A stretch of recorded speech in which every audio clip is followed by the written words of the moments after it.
안녕하세요. 복수심에 활활 타올라 이제는 악과 깡만 남은 40대 초반의 여자입니다. 결혼할 때 제일 피해야 할 놈 중에 하나가 내 가족, 네 가족 구분도 못하는 등신 같은 효자라고 했던가요? 저도 효심으로 따지면 어디 가도 뒤지지 않는 사람이라 생각했는데요. 이럴 거면 지 엄마랑 살지 대체 왜 저한테 장가를 왔는지 의심이 되는 모지리 같은 남편과 며느리를 글자 그대로 묶어놓고 주머니를 탈탈 털면 돈이 나올 거라 생각하는 무식한 시어머니에게서 겨우 탈출한 얘기를 한번 해볼까 하고요. 어쩜 무슨 복이 이렇게도 많아서 평생을 살면서 한 명 만나기도 어려운 시댁 식구들을 이렇게 한꺼번에 쌍으로 만났는지 다시 생각해도 신기하기만 하네요. 이 인간들 만나기 전 제 인생은 평화로움 그 자체였습니다. 산 좋고 물 좋은 시골에서 살았거든요. 저희 집은 할아버지 때부터 흑염소 농장을 했었어요. 아버지 만나서 도시에서 시집 온 어머니도 아름다운 시골 경치에 푹 빠져서 장화 신고 몸빼 바지 입고 사주팔자인 전혀 없을 것 같은 농사일을 시작하시게 됐죠. 장녀인 저 역시 자연스럽게 어렸을 때부터 부모님을 도와 농장 일을 어깨너머로 배우게 됐습니다.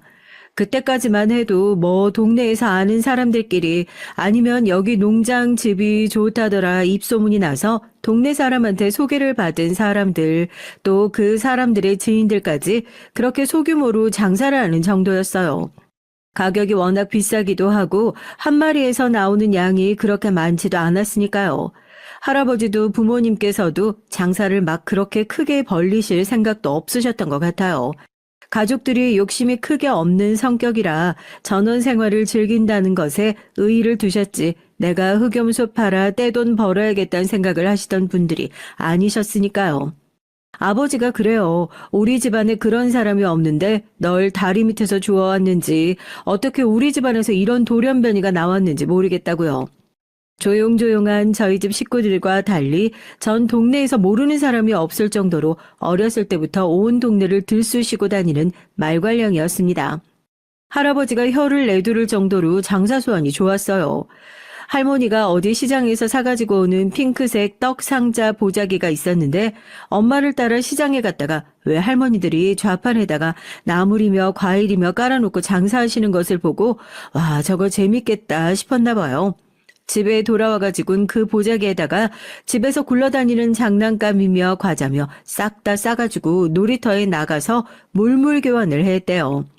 전 어렸을 때라 기억도 잘 안 나거든요. 4살 땐가 5살 땐가 애들이 저녁 먹으러 돌아올 때가 됐는데도 왜 안 들어오나 하고 어른들이 나가서 보니까 놀이터에 우르르 모여가지고 쪼그려 앉아서 내 것도 바꿔주라 내 것도 바꿔주라 하고 장난감을 내밀고 있길래 쟤네가 대체 뭘 하고 있나 보니까 제가 가운데 앉아가지고 줄 서서 차례대로 보자고 이거는 내가 좋아하는 거니까 이거랑 바꿔줄게 이거는 남자들이 가지고 노는 거니까 이거 2개 주면 바꿔줄게 하고 장난감을 바꾸고 있답니다. 어른들이 대체 쟤는 누굴 닮아서 저렇게 장사 소환이 좋냐고 하하 웃고 저희 할아버지가 그 광경을 보면서 이야 우리 손녀딸 저거 나중에 크게 될 인물이라고 그러셨다네요. 할아버지가 선견지명이 진짜로 좋으셨던 거죠. 그렇게 어렸을 때부터 일찌감치 장사의 맛을 알아버린 제가 남들 대학 졸업하고 다 회사 들어갈 때 본격적으로 다시 부모님 농장으로 내려와 본격적으로 사업을 시작하게 됐거든요. 요즘 사람들 그렇게 박스가 한의원같이 생기면 안 먹으려 그래. 딱 봐도 약처럼 생겼잖아. 몸에 좋은 건 알겠는데 안 먹어봐도 쓰게 생겼는데 누가 먹으려고 하겠어? 포장부터 바꿔야 돼. 귀여운 캐릭터도 넣고. 일단 맛도 보라고. 양도 좀 다양하게 만들고. 서울이랑 지방에 있는 농장을 왔다 갔다 하며 비닐 포장부터 박스까지 제품 하나하나 제 손이 안 닿은 곳이 없었어요. 그때는 운전면허도 없을 때라서 매일 아침에 고속버스 터미널에 가서 새벽 첫 차를 타고 왔다 갔다 했었죠. 종이에다가 제가 직접 이렇게 만들어주세요 해서 제 명함도 하나 만들고 무거운 박스 들고 버스 타고 돌아다니면서 버스 기사님한테도 명함이랑 같이 나눠드리고 맛집이라고 소문난 식당에 가서 흑염소 즙이랑 명함이랑 제품 소개 책자 내밀면서 다니고요. 하루에 3만 보까지 가까이 걸어가면서 한의원 가서 엎드려서 종아리에 침 맞고 누워있는 게 일상이었는데도 젊어서 그런지 그렇게 재밌을 수가 없더라고요. 그렇게 하나 둘 거래처를 제 손으로 직접 다 뚫고 막판엔 쇼핑몰에서까지 저희 제품을 판매하기도 했어요. 매출이 어마어마하게 잘 나와서 농장도 그때 키웠었고 생산 공장도 따로 지을 수 있었죠. 엄마, 아빠, 남동생, 친척들까지 제 덕에 일자리 걱정하는 사람 한 명도 없다고 명절에 집 내려가면 대표님 하면서 다들 제 어깨 주물러주기 바쁘셨다니까요. 엄마, 나 이제 사업 그만할까 봐. 그냥 재미없는 건 아닌데 나 평생 사업 체질이라고 생각했거든? 근데 요즘 사업이 내 길이 아닌가 싶기도 하고 엄마 딸이 맞긴 맞나 봐. 사업이 한창 잘 나가고 있을 때 뭐 사업 확장을 한 해 만에 그런 얘기가 나오고 있던 시기에 돌연 저는 가족들에게 은퇴 선언을 하게 됐습니다. 이유도 간단 명료했죠. 사업이 제 길이 아닌 것 같다는 이유였어요. 어느 순간부터 재밌게 하는 게 아니라 내가 책임져야 할 사람들이 많으니 의무감 때문에 꾸역꾸역 일을 하고 있다는 생각이 드니까 옛날처럼 즐거운 마음으로 일을 할 수가 없더라고요. 오히려 일을 하면 이것저것 기획을 하고 아이디어를 구상하는 것이 즐거워서 회사를 다니면서 이쪽 일을 해봐야겠다 싶어서요. 잘 키워놓은 사업은 그대로 부모님과 남동생이 이어서 계속 진행을 하게 됐죠. 평범한 농장을 잘 나가는 사업체로 성장시켜 놓은 사람인데 회사 들어가는 게 뭐 어려웠겠어요.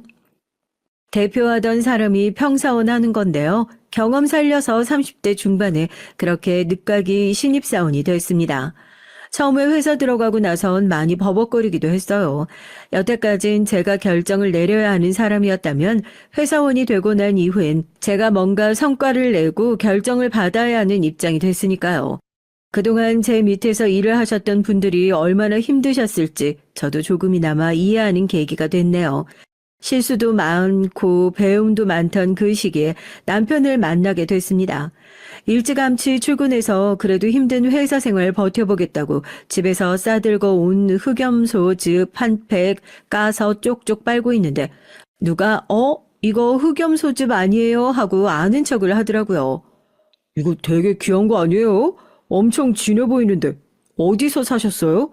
안 그래도 저도 이런 거 하나 사려고 했는데 괜찮은 거 구하기가 엄청 힘들더라고요. 인터넷에서 사려고 하면 하도 안 좋은 것들이 많아서요. 물건 파는 것 같아서 좀 그렇긴 한데 이거 저희 집에서 만드는 거거든요. 하나 드셔보실래요? 드셔보시고 괜찮으시면 제가 주문해 드릴게요. 저희 집 거라 하는 말이 아니라 진짜 괜찮아요. 어디 카페에서 소개팅하면서 커피 나눠 마시는 것도 아니고 쾌행한 얼굴에 직장인 둘이서 나란히 탕비실에 앉아서 흑염소즙 나눠 마시면서 이거 진짜 괜찮다. 주문 좀 할 수 있냐? 이런 얘기를 하면서 친해지게 됐어요. 집이 흑염소 농장을 하냐고 자기도 나중에 시골에 내려가서 사는 게 소원이라는 얘기를 하더라고요.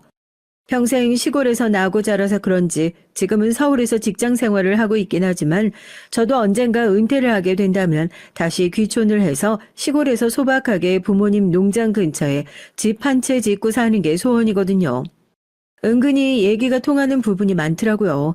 자기 가족들이며 친척들 준다고 흑염소즙을 어마어마하게 많이 주문해 줬어요.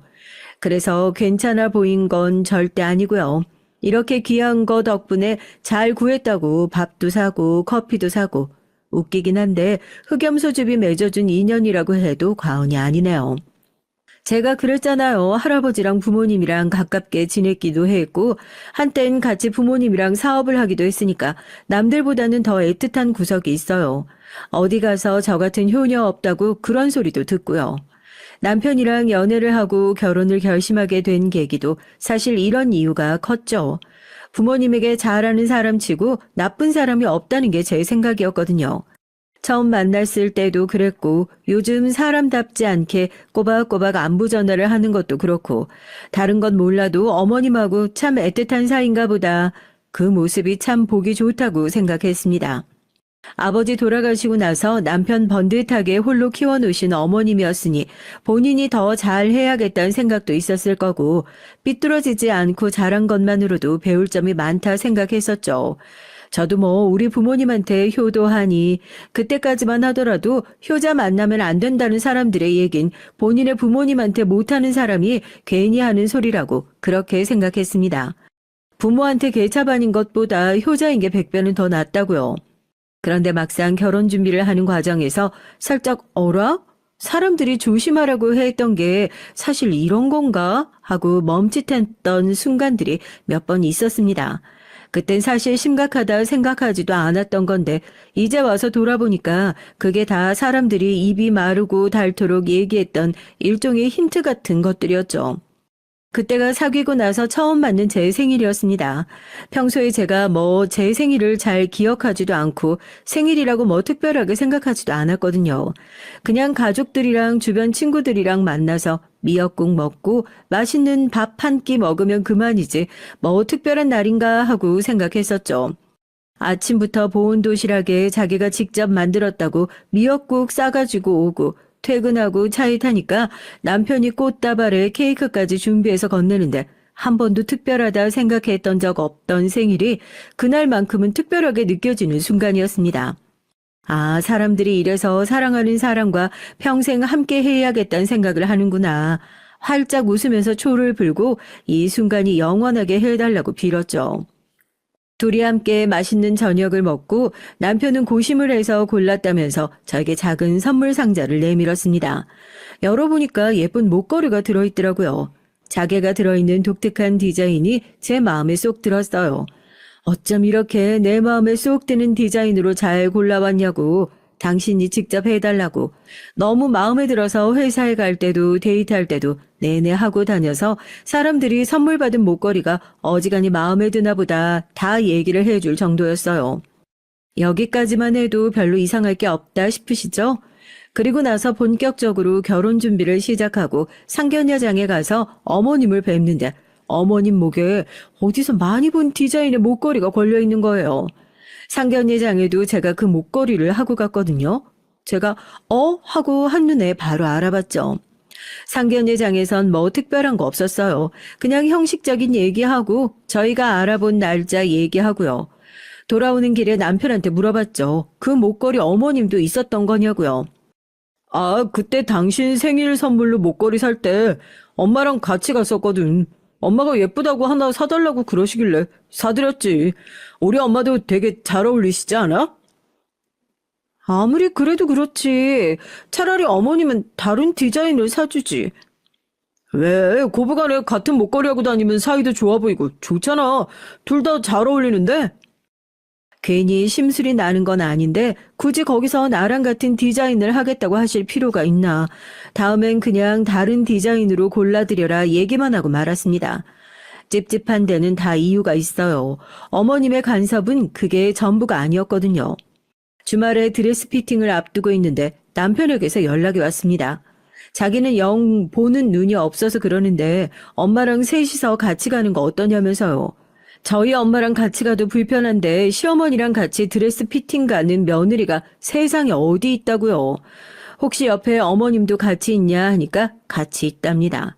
잠깐 나가서 다시 전화를 걸어라 했죠. 나 어머님이랑은 같이 못 간다고 미리 말도 없이 이게 무슨 경우냐고 딱 잘라서 얘기하니까 엄마가 서운해할 거라고 걱정을 하더라고요. 사촌 누나 결혼식 할 때도 엄마가 드레스 골라줬어. 친척 어른들도 드레스 다 잘 골랐다고 예쁘다고. 우리 엄마 안목 진짜 괜찮아. 남자가 보는 눈이랑 여자가 보는 눈이랑 다르다고 그때 당신도 얘기했었잖아. 당신 그때 생일 선물로 받은 목걸이도 마음에 든다고. 그것도 우리 엄마가 골랐었던 거야. 사람 세워놓고 불편하게 하는 사람 아닌데 왜 그래? 그게 그거랑 다르지. 하여튼 난 절대 못 가. 이럴 거면 다른 날로 바꾸든지 해. 정말 띠용할 일이죠. 시어머니 옆에서 뻔히 듣고 있는데 제가 못 간다고 하면 또 옆에서 듣고 있으면서 절 뭐라고 생각하시겠어요. 남편이 어떻게 얘기를 전하긴 전한 모양입니다. 결국에 남편과 둘이서만 드레스 피팅을 가게 됐죠. 그게 내심 서운하셨던 모양인지 나중에 만나서 한 소리 하시긴 하더라고요. 자기가 드레스 골라줬던 사람들이 다 결혼을 잘했었다고. 제가 나중에 골라놓은 드레스 보고 네 체형이랑 별로 안 어울리는 드레스를 고른 것 같다고요. 내가 골라줬으면 더 예쁜 드레스를 골랐을 텐데 하고요. 어머님, 제가 입는 드레스인데 제 마음에만 들면 됐죠. 그때도 그냥 그렇게 넘어갔습니다. 그땐 그게 모종의 신호라는 걸 눈치채지 못했어요. 그저 내 남편이 남들보다 좀 눈치가 없는 타입이구나 했죠. 남편도 열심히 해명을 했고요.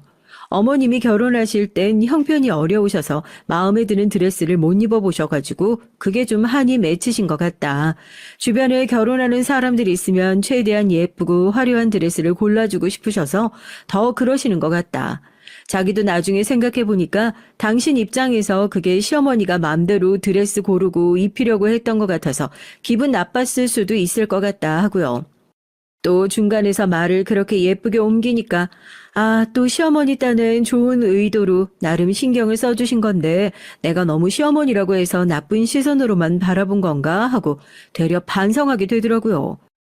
아직 결혼도 하기 전인데 이런 쓸데없는 것으로 굳이 시어머니랑 사서 기싸움을 하지 말자 하고 좋게 넘어갔어요. 그렇게 결혼을 하게 됐습니다. 저 결혼하면서 나름대로 되게 똑똑하고 야무진 결혼 생활을 했다 생각했어요. 불필요한 예단 예물 같은 것들도 전부 생략하고 결혼식에 들어가는 비용도 나중에 시댁에서 더 했네, 친정에서 더 했네 말 나오고 빈정상할 일 없도록 남편도 저도 나이 먹을 대로 먹었으니 부모님한테 손 벌리는 일 없이 각자 딱 반반씩 축의금도 우리는 부모님 두 분이고 어머님은 혼자 계신다고 사람 수대로 나누고 그런 거 없이 양가 딱 공평하게 반반씩 나누고 대신에 나한테 따로 들어온 축의금은 신혼여행 때 쓰거나 우리 필요한 혼수 살 때 보태 쓰자. 이것보다 더 공평한 결혼식이 어디 있겠어요. 그렇게 하고 나면 결혼식 끝나고 나서 쓸데없는 소리 안 나올 거라 생각했습니다.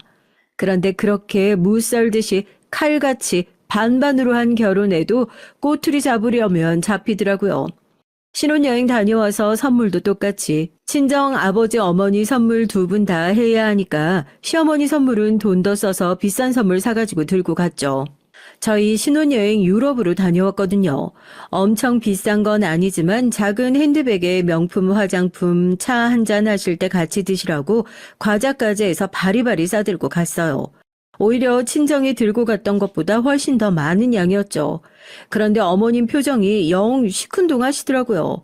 친정 갔을 때 저희 아버지가 내가 살다 보니까 사위한테 술 선물 받은 날도 다 온다면서 신혼여행 다녀오느라고 고생 많았다고 너네 신혼이라 돈 들어가는 데도 많을 테니까 나중에 보태 쓰라면서 남편한테 따로 봉투까지 챙겨주셨는데 거기까진 바라지도 않았지만 잘 다녀왔냐고 고생 많았다고 따뜻한 말 한마디라도 해주셨으면 하고 기대했었거든요. 그런데 퉁명스러운 목소리로 대뜸 친정에 뭐 했냐 물으시더라고요. 친정엔 그냥 간단하게 술이랑 이거 화장품 똑같은 거 하나 했다 그랬죠. 선물이 뭐 마음에 안 드시냐고 나름대로 신경 썼는데 어머님 취향 말씀해 주시면 다음에 선물 고를 때 조금 더 신경 써가지고 맞춰서 사오겠다 웃으며 얘기를 했죠. 넌 친정에 돈도 많으면서 보면 은근히 돈을 아끼는 것 같더라. 부자 되겠어. 다른 집 며느리들은 시집 올 때 감사하다고 명품백도 해가지고 오고 그런다는데 꼭 이렇게 돈 아끼는 애들이 보면 친정에다가 따로 뭐 챙겨주고 그러더라. 이 조그만 걸 어디다 들고 다니라고. 가방 브랜드가 마음에 안 드셨던 모양입니다. 포장지를 뜯지도 않으시고 제 앞으로 쓱 미시더니 이런 걸 어디다 들고 다니라는 거면서 시어머니 창피 줄 일 있냐고 그러시더라고요. 얼굴이 화끈거리더라고요. 제가 어머님을 까내리려고 하는 말이 아니라요. 어머님이 평소에 명품백을 들고 다니시는 분이라면 또 모르겠어요. 평소에 들고 다니시는 브랜드를 보고 똑같은 브랜드로 사온 거거든요. 솔직히 그 얘기를 들으면 언제부터 명품백 들고 다니셨다고 하는 생각이 울컥 들더라고요. 며느리 봤다고 안 들던 명품백이 들고 싶으신 건가? 그 생각도 들고요. 친정에 돈 많은 거랑 며느리 돈으로 명품백 들고 다니는 거랑 무슨 상관인 건가? 저 결혼할 때 시댁에서 딱히 받은 돈 하나 없어요. 서로 안 주고 안 받기로 뻔히 약속했으면서 이제 와서 이게 무슨 딴소리인가 싶고요. 남편도 자기 엄마가 그런 반응으로 나올 줄 몰랐었던 거지. 신경 써서 골라온 거 가지고 온 건데 왜 그러냐면서 명품백은 자기가 나중에 사드리겠다고 달래더라고요. 그러자 저희 시어머니 갑자기 거기서 입술을 꾹 다물더니 눈물을 뚝뚝 흘리시는 겁니다. 내가 뭐 못 바랄 거 바랬냐? 이 나이 먹고 아들 하나 있는 거 귀하게 키워가지고 이렇게 장가 보내는 것도 아까워 죽겠는데 며느리한테 대접도 못 받고 이제 막 결혼해가지고 들어온 애가 지금 이 모양인데 나중에 내가 나이 들고 병들면 자기 시어머니를 얼마나 무시하겠어. 안 봐도 뻔하지. 친정집 잘 산다고 해서 우리 아들 대접받고 사는 줄 알았는데 신혼여행 갔다 와서 들고 온 걸 보니까 안 봐도 뻔하다. 안 봐도 뻔해. 어머님, 그게 무슨 말씀이세요? 제가 무슨 무시를 했다고 그러시는 거예요? 선물이 마음에 안 드시면 그냥 마음에 안 드신다고 그 말씀만 하시면 되잖아요. 솔직히 저도 좀 그렇네요. 나름대로 신경 써서 골라가지고 온 건데 선물 받고 기분이 나쁘시다는 둥 무시를 받는 것 같다는 둥 결혼하자마자 이런 소리 듣는 거 저도 기분 썩 좋지만은 않아요. 저도 기분이 확 상해서 가보겠다고 자리를 박차고 일어나고 고개 숙이고 자리에서 벌떡 일어났습니다.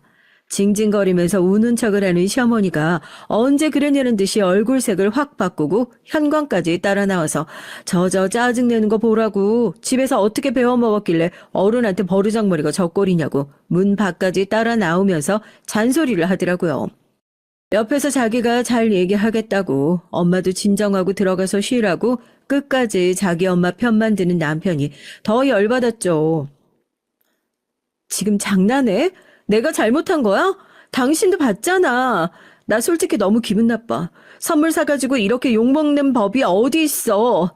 당신 우리 집에서 받았던 대접 생각하면 이거 완전 찬밥 신세 아니냐고. 어머님 원래 저러셔?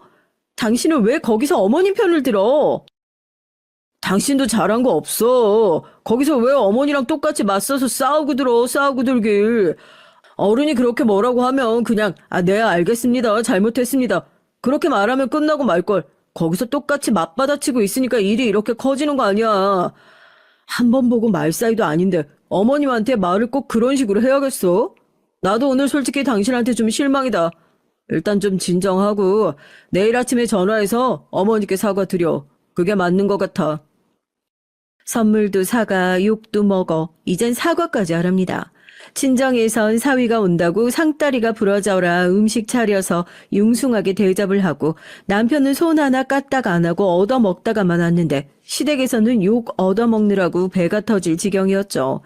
그래도 남편 말대로 제가 어머니에게 따박따박 말대꾸를 했던 것도 사실이었고 결혼 초부터 그것도 신혼여행을 갔다 온 직후부터 시어머니와 그렇게 피 터져라 싸워서 좋을 게 뭐가 있겠냐 싶어 정말 울며 겨자 먹기로 다음날 아침 전화를 해서 시어머니에게 진짜 입이 떨어지지 않는데 죄송하다 먼저 사과를 드렸어요.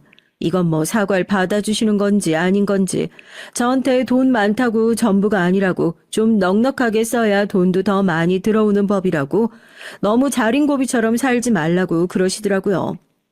끝까지 그러시는구나 하고 한숨 푹 쉬면서 전화를 끊었습니다. 그때부터 어머니와 보이지 않는 전쟁이 시작됐던 것 같아요.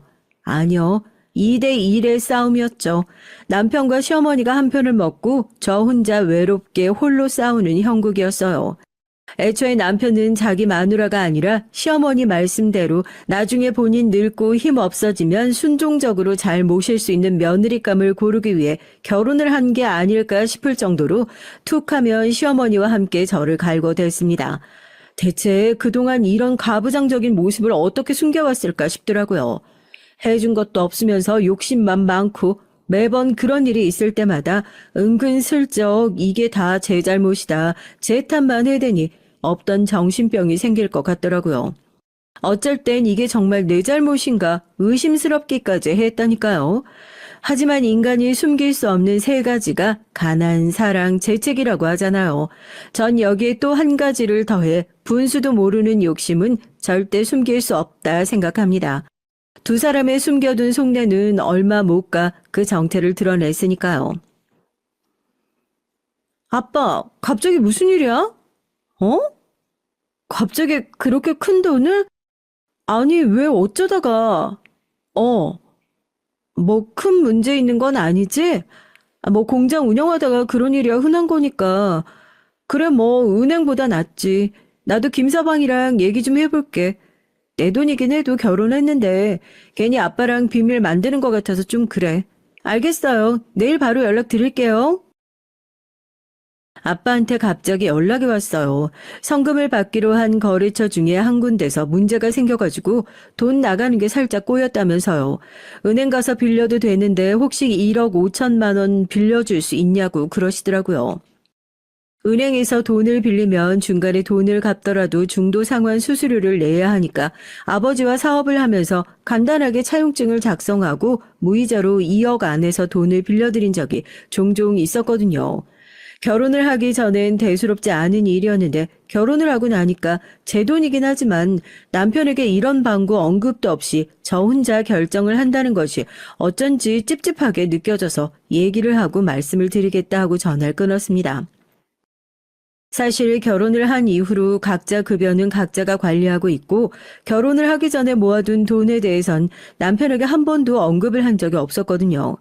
남편은 결혼하면서 저에게 통장까지 다 내보였는데 저 혼자만 괜히 비밀을 만들고 가지고 있는 것 같아서 찝찝하기도 해서 이참에 다 얘기를 해야겠다 싶기도 했고요. 그렇게 퇴근한 남편을 식탁에 앉혀놓고 얘기를 꺼냈습니다.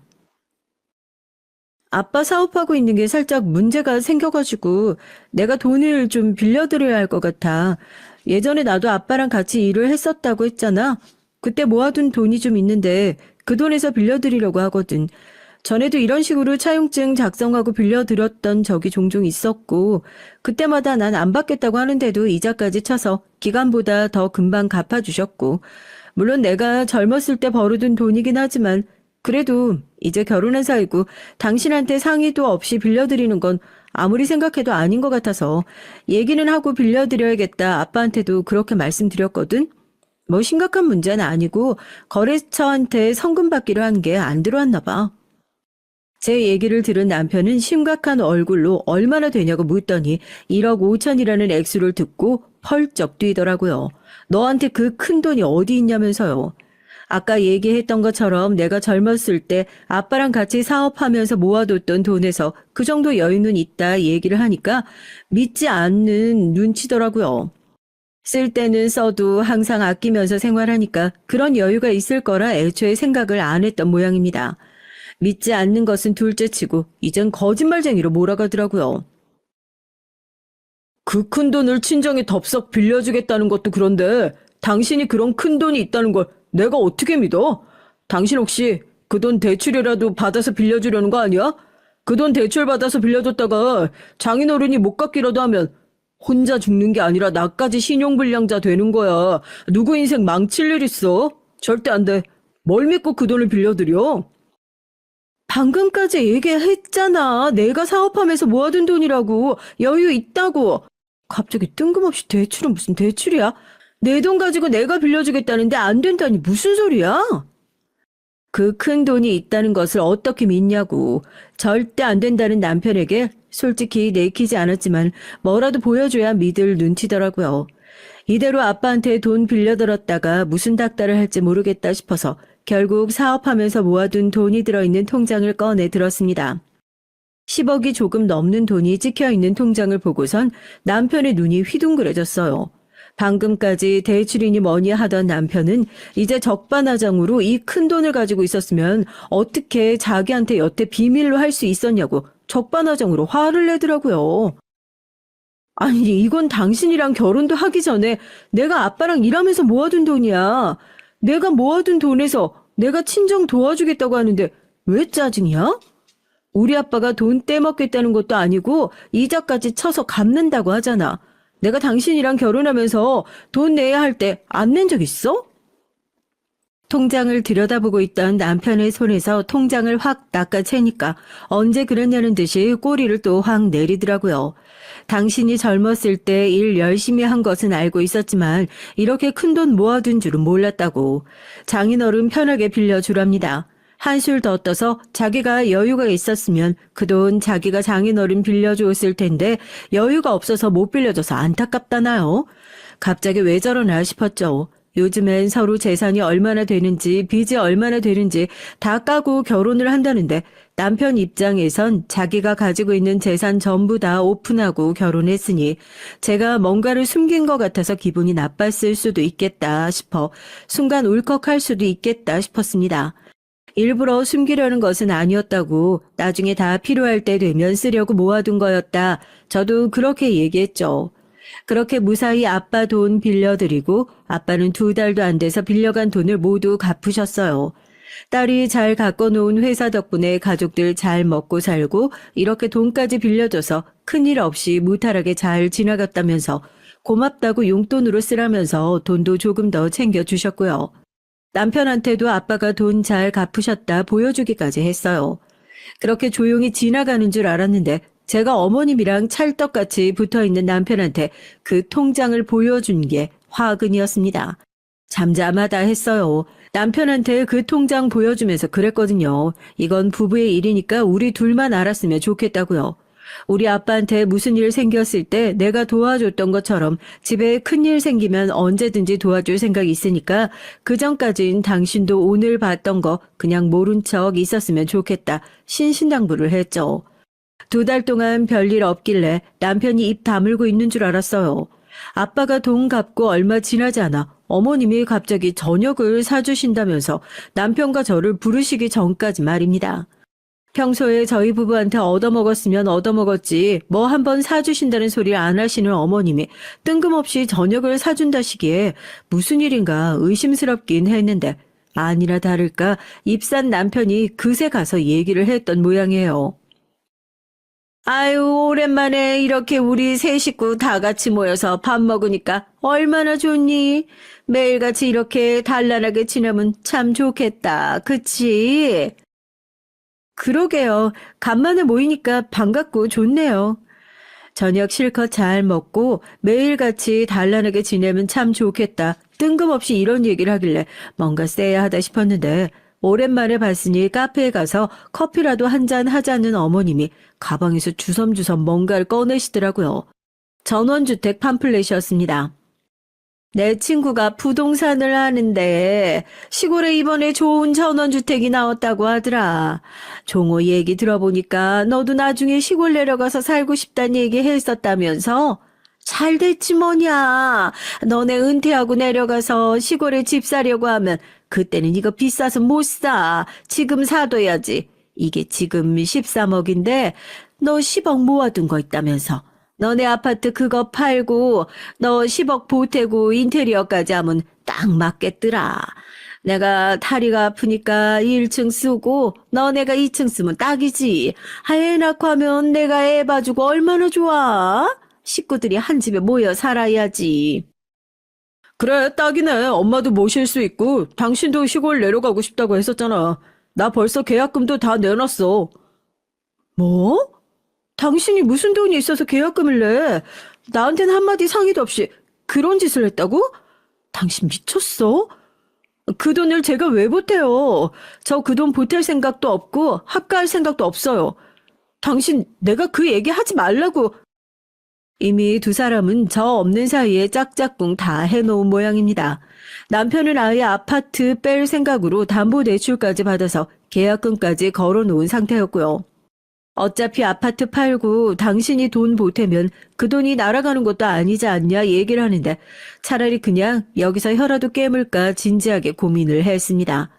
왜 저 미친 사람들을 진작에 알아보지 못했을까 하고요. 예, 가족 사이에 비밀이 어딨다고. 넌 네 친정 도와줄 땐 그 돈이 나오고 같이 살자면 그 돈이 없어지니? 집에 일 생기면 도와줄 생각이 있다면서. 아유 참말 말고 이번에 집 사는데 그 돈 보태라. 밥 잘 먹어놓고 이게 뭔 헛소린가 싶더라고요. 떡 줄 사람은 생각도 안 하는데 김칫국부터 마신다고 자기들끼리 신나서 떠들어대는데 이게 지금 제정신들인가 싶었죠. 어머님을 모실 생각도 애초에 집을 합쳐서 같이 살 생각도 없고 귀촌을 하겠다는 것도 회사를 다니다가 은퇴 후에나 천천히 계획해 보겠다는 얘기였지. 이렇게 얼렁뚱땅 시어머니랑 한 지붕 아래 살겠다는 얘기가 아닌데요. 저한테 무슨 10억을 맡겨놨다는 듯이 그 돈 보태라고 하고 손 내미는 이 거지 같은 인간들이 머릿속에는 뇌 대신에 무슨 똥이라도 들어있는 건지 기가 차서 말이 안 나오더라고요. 그 돈 죽어도 못 드려요. 무슨 말도 안 되는 소리를. 당신 진짜 미쳤어? 저 어머님이랑 평생 같이 살 생각도 없고 집 사는데 1원 한 푼 보탤 생각 없으니까 뭐해? 이거 안 나? 나 그 집 사는데 돈 못 보탠다. 그게 무슨 말도 안 되는 억지냐. 이 미친 사람들 피해서 얼른 자리를 떠야겠다. 얼른 가방을 챙겨서 일어나려는데 시어머니와 남편이 막무가내로 저를 끌고 가서 뒷자리에 절 구겨 넣었습니다. 지금 이게 뭐 하는 짓이냐고 발버둥을 치는데 노인네가 어디서 그런 괴력이 나오는지 제 뺨을 냅다 올려붙이고 제 팔을 뒤로 꺾어 붙들더라고요. 조금만 움직여도 팔이 부러질 것 같아서 꼼짝도 할 수가 없었어요. 그렇게 차를 타고 달려간 곳은 다름 아닌 시댁이었습니다. 제가 소리라도 지를까 싶었는지 입을 틀어막고 시댁으로 들어가더니 핸드폰이며 가방이며 죄다 뺏어버리고 냅다 저를 안방에 밀어놓고 문을 쾅 하고 닫아버리더라고요. 지금 이게 뭐 하는 짓이냐고, 당신들 미친 거 아니냐고 당장 이 문 열라고 소리를 지르면서 문을 두드리는데 밖에서 문을 걸어 잠근 건지 아무리 두드려도 문은 열리지 않았어요. 고얀 것, 네 시어머니가 이렇게 낡은 집에 살고 있는데 불쌍하다는 생각도 안 들어? 이년이 개념이 없나? 이혼하고 싶어? 그 안에서 반성 좀 해. 너 잔금 다 치르고 이사 가겠다는 소리 나올 때까지 물 한 모금도 안 주고 밥도 못 먹고 화장실도 안 보내줄 테니까 그런 줄 알아. 알겠어? 진짜 미친 사람들이라는 걸 알고 있었지만 그 돈 안 내놓는다고 설마 시댁에 감금까지 할 거라곤 정말 상상도 하지 못했습니다. 안에서 화도 내보고 문을 발로 차기도 해보고 빌기도 해보고 별짓을 다 해봤지만 꼼짝도 하지 않더라고요. 그렇게 몇 시간이 지났는지 몰라요. 시간이 지나가는 것도 모르겠더라고요. 소리를 얼마나 질렀는지 이젠 살려달라는 소리로 해도 목에서 쉰소리만 나올 뿐 더 이상 목소리도 나오지 않았습니다. 이대로 있다간 딱 죽겠다는 생각이 들 때쯤 밖에서 저거 어디 안 나가게 잘 지켜보라는 얘기가 들리고 남편이 밖으로 나가는 소리가 들렸어요. 남편만 없어도 어머님 한 명 정도는 따돌릴 수 있겠다는 생각이 들더라고요. 한참을 기다렸다가 차가 나가는 소리가 들리고 나서 방 안에 있는 의자를 집어 들었습니다. 어떻게든지 여기만 나가면 된다는 생각으로 손이 다 까지든 말든 신경도 안 쓰고 미친 듯이 문고리를 내리쳤어요. 야, 너 지금 뭐해? 미쳤어. 전화. 내 전화 어딨어? 낡은 집이라 그런지 의자로 몇 번 문고리를 내려치니까 문고리가 흔들흔들거리기 시작했습니다. 조금만 더 하면서 진짜 미친 듯이 의자로 퍽퍽 고리를 내려치고 대구르로 문고리가 바닥으로 힘없이 구르자마자 문이 열리고 깜짝 놀란 시어머니가 저를 쳐다보더라고요. 어떻게든지 저를 밀어 넣으려는 시어머니를 향해 의자를 번쩍 들어보이자 몸을 웅크리더라고요. 그런 시어머니 뒤로 의자를 확 집어던지고 신발을 아무거나 주워 신고 미친 듯이 집 밖으로 뛰쳐나갔습니다. 다리가 후들후들 떨려서 달리면서 몇 번이나 넘어졌는지 다리가 엉망진창이 됐는데도 무작정 뛰었어요. 편의점이 보이자마자 들어가서 놀란 알바생한테 경찰 좀 불러달라고 얘기를 했죠. 편의점이야 워낙 사고들이 많으니까 버튼만 눌러도 신고를 할 수 있도록 잘 되어 있었잖아요. 그게 퍼뜩 생각이 나더라고요. 놀란 알바생이 바로 경찰에 신고를 해줬고 신고를 받은 경찰이 5분도 안 돼서 출동을 나왔습니다. 경찰서에 가서 시댁에서 있었던 일을 몽땅 진술했죠. 카페에서 끌려갔던 것부터 CCTV에 다 남아있을 거니까 지금 바로 가서 확인을 해달라고요. 그 집에 가면 제 핸드폰이며 뭐며 다 남아있을 거라고 얼른 가서 확인해달라고. 진짜 웃긴 게 제가 바로 가서 경찰에 신고할 것을 알았나 봐요. 핸드폰 위치 추적을 해보니까 멍청한 두 인간이 제 핸드폰을 없애면 뭐 해결이라도 될 줄 알았던 건지 그거 버릴 생각으로 어디 근처 저수지에 가 있다가 잡혔다고 하더라고요. 제 연락을 받은 부모님도 시골에서 다급하게 올라오셨고 10억에 눈이 먼 두 모자도 붙들려서 경찰서로 질질 끌려오게 됐습니다. 사부인, 제 말 좀 들어보세요. 제가 다 해명을 할게요. 얘가 지금 몸이 많이 안 좋은 상태라서 나는 애 건강 생각해가지고 시골에 집 얻어서 요양 차원에서 이사를 가자. 그렇게 얘기를 한 겁니다. 아유, 절대 나쁜 의도로 그랬던 게 아니었어요.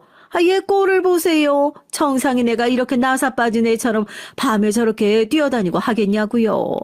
애가 완전히 정신이 나가가지고 우리 아들이 힘들어해서 어디 공기 좋고 물 좋은 데 가면 좀 나아질까 하고. 아주머니, 여기 경찰서예요. 지금 끝까지 거짓말 하실 겁니까? 납치, 감금, 폭행. 여기 CCTV에 증거 다 남아있어요. 카페에서부터 차로 입 막고 끌고 가신 거, 아파트 엘리베이터로 끌고 올라가신 거, 살려달라고 소리 지르는 소리 들었다고 지금 주민 진술까지 다 남아있는데 이렇게 끝까지 거짓말 하실 거예요? 10억 갈취하시라고 감금하신 거 맞으시죠? 내가 아들 죽어라 열심히 키워가지고 그 구질구질한 집구석에서 나와서 좋은 짓 좀 살아보겠다는데 니들이 뭔데 니들이 뭔데 나를 무시하냐고. 야, 너네 집 돈 많잖아. 사부인네 집 10억 아무것도 아니잖아요. 부자문 좀 나눠 씁시다. 네? 며느리라고 하나 있는 게 저렇게 돈독에 올라가지고 자기 시어머니한테 그렇게 파락파락 대들어서 내가 어른이라 교육 좀 시켰습니다. 이게 경찰에 잡혀가야 될 이유입니까? 예? 시어머니는 이미 제정신이 아니었어요. 돈 때문에 정신이 나가도 단단히 나가 있더군요. 대체 그 돈이 뭐라고 두 사람이 저렇게 돌아버린 건지, 저희 부모님은 고작 그 10억 때문에 딸이 이렇게 험한 꼴을 당했다는 사실이 아직도 안 믿긴다는 듯이 엉엉 울면서 경찰서에서 저를 끌어안으셨습니다. 경찰서에서도 고래고래 소리를 지르면서 자기가 뭘 잘못했냐 미친 사람처럼 소리를 지르는 시어머니를 보니까 제가 만약 거기서 의자로 문을 부수고 탈출하지 못했더라면 대체 얼마나 더 험한 꼴을 당했을지도 모른다는 사실에 소름이 끼치더라고요. 경찰서에서 진술을 마치고 두 사람은 구치소에 그대로 수감됐습니다. 죄질이 불량해서 징역은 절대로 피할 수 없을 거라고 하더라고요. 저에게 담요를 덮어주신 아버진 절대 눈도 마주치지 말라고, 얼른 집에 돌아가서 푹 쉬자고, 당분간 회사도 나가지 말고 병원이라도 다니자고 얘기하셨습니다. 저런 사람들에게 제 소중한 마음과 시간을 뺏겼다는 사실이 그제서야 얼마나 분하고 억울하던지요. 결혼 준비를 했던 시간, 결혼 생활을 했던 시간, 내가 잘못한 게 아니었을까 전전긍긍했던 시간을 그 모든 것들이 머릿속으로 스쳐 지나가면서 울컥 화가 솟았어요. 이대로는 저도 순순히 못 돌아가겠다 싶었죠. 저 사람들 얼굴 한 번만 보게 해달라고 부탁을 했습니다. 이 꼴을 하고 무슨 얼굴을 보겠다는 거냐고 부모님께선 뜯어 말렸지만 구치소 구석에서 다 포기했다는 듯이 앉아있는 두 사람에게 제가 걸어갔죠. 남편은 저를 보면서 이제 속이 시원하냐고 그러더라고요. 제가 그랬어요. 속 시원하다고. 너 딱 어울리는 자리에 있으니까 너무 잘 어울린다고. 평생 그 안에서 썩어가지고 나오지도 말라고. 죽을 때까지 거기서 죽었으면 좋겠다고 그랬습니다. 시어머니가 뒤에서 미쳤냐고, 내 아들한테 무슨 소리 하는 거냐고 창살을 붙잡고 고래고래 소리를 지르더라고요. 어떻게 했냐고요? 제가 그런 시어머니 얼굴에다가 침을 탁 하고 뱉었습니다. 그리고 뒷주머니에서 지갑 꺼내가지고요. 창살 안에 있는 시어머니 손 끄집어내서 100원짜리 동전 하나 꺼내 손바닥에 꼭 쥐어줬어요. 시어머니 얼굴이 실시간으로 일그러지는데 진짜 그 장면을 여러분들도 보셨어야 하는데요. 어찌나 통쾌한지요. 어머님 돈 좋아하시잖아요. 이제 들어가면 돈 쓸 일도 많을 텐데 이거 100억이다 생각하시고요. 당신들 같이 거지 같은 인간들한테 적선하는 돈으론 이것도 큰 돈이다 싶은데 그것도 마지막으로 얼굴 보면서 아깝다 생각 안 할 테니까 사양 말고 받아두세요. 네? 그러니까 분수에 맞게 살라고요. 제발 분수에도 안 맞게 남의 것 좀 욕심내면서 살지 마시고요. 이 거지들아. 제가 웃으면서 뒤를 돌아가니까 시어머니는 동전을 집어 던지면서 욕을 하고 발을 구르면서 난리를 쳤고 경찰들은 좀 조용히 하라고 소리를 지르면서 시어머니를 뜯어 말렸습니다. 그렇게 저희 가족은 경찰서를 빠져나왔어요. 진짜로 속 시원한 복수는 아마 지금부터 시작일 것 같네요. 그동안 모아둔 돈 제가 이제 어디다 쓰겠습니까? 원래 다른 데는 아껴도 변호사 쓰는 돈은 아끼지 말라고 누가 그러더라고요.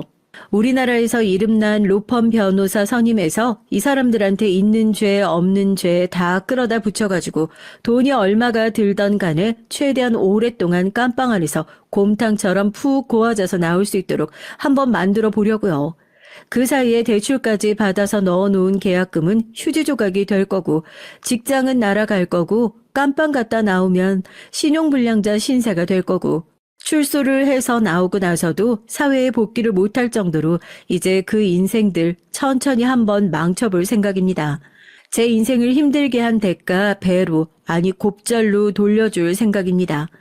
잠깐 갇혀 있었던 몇 시간을 잊지 못했던 것처럼 그 사람들에겐 인생에서 잊지 못하는 몇 년 아니 몇십 년의 갇혀있는 시간을 돌려주려고요. 욕심이 작으면 작을수록 인생이 행복해진다는 말이 있죠. 내 것이 아닌 것을 욕심내면 인생이 얼마나 망가지는지 이렇게 가까운 사람들을 통해서 배우고 싶진 않았지만 또 한 번 배우게 됐습니다.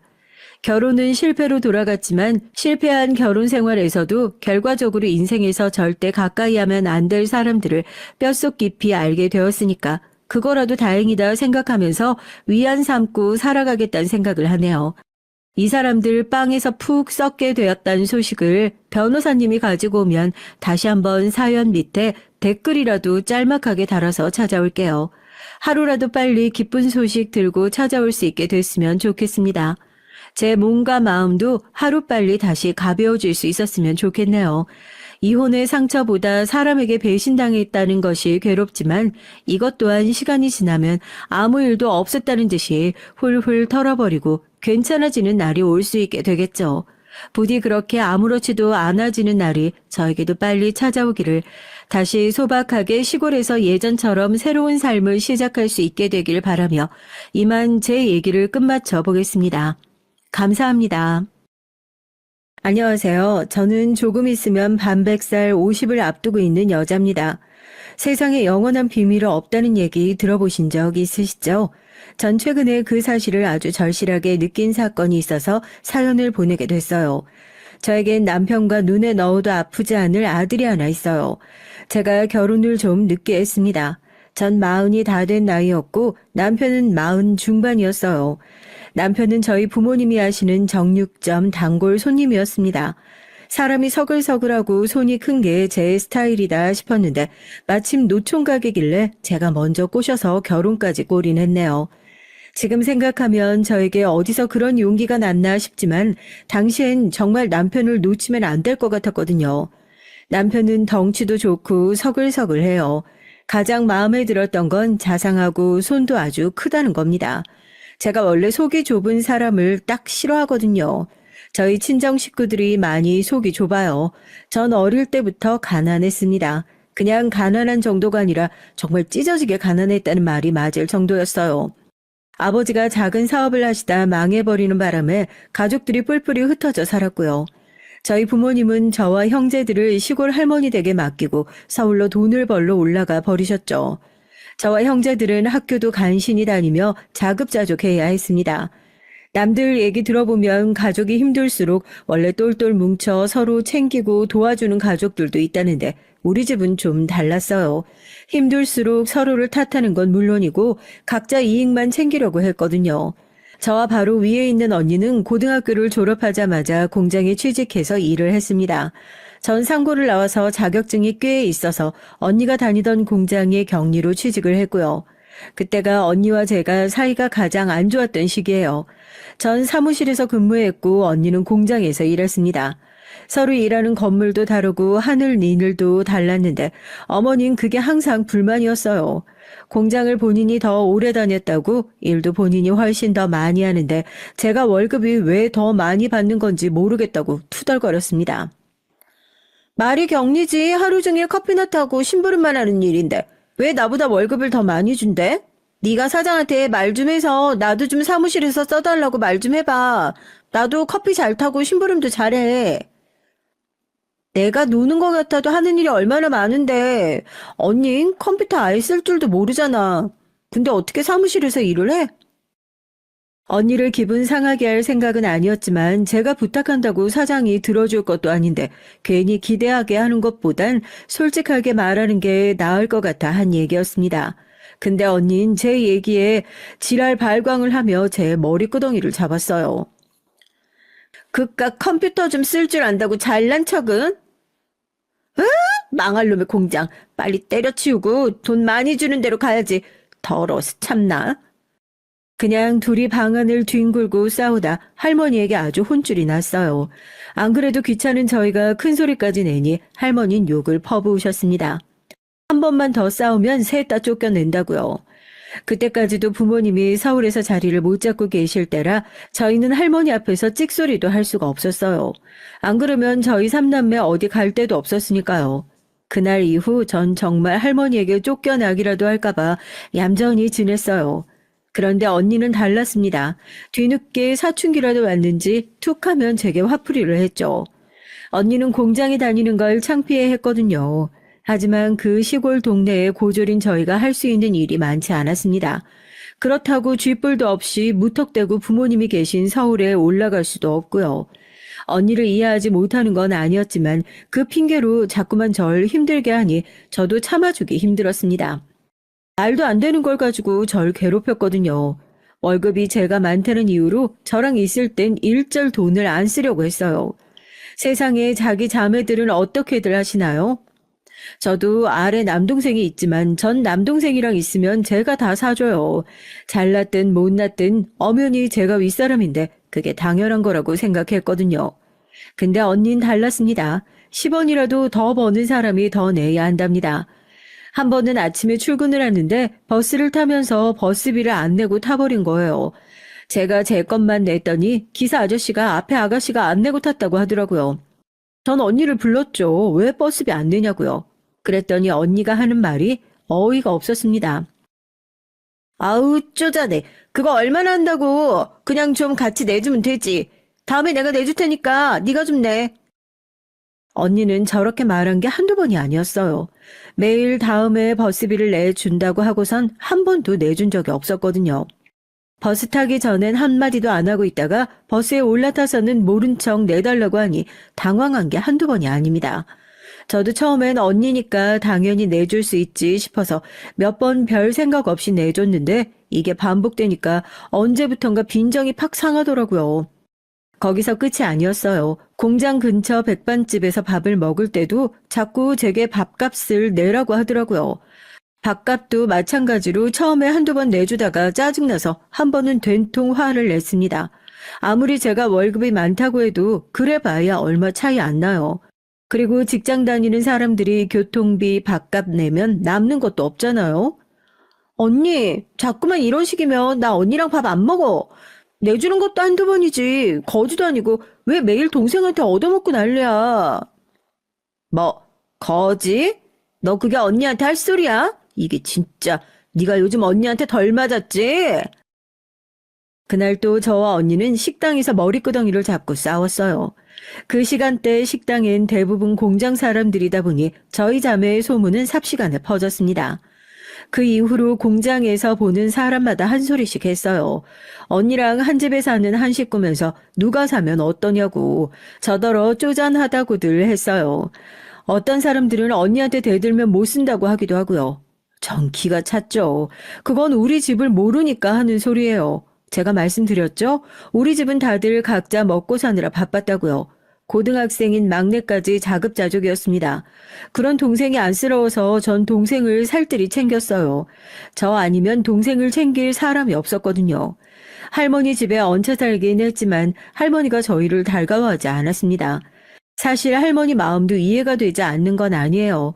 아버지가 사업한다고 할머니한테 돈 빌려가서 다 날려버리고 저희까지 맡겼으니 좋을 리가 없었죠.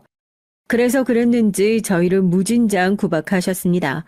저희 삼남매가 들어오고 나서 아무래도 할머니 살림이 어려우셨겠지만 치사하게 매일 먹는 거 가지고 뭐라고 하셨어요.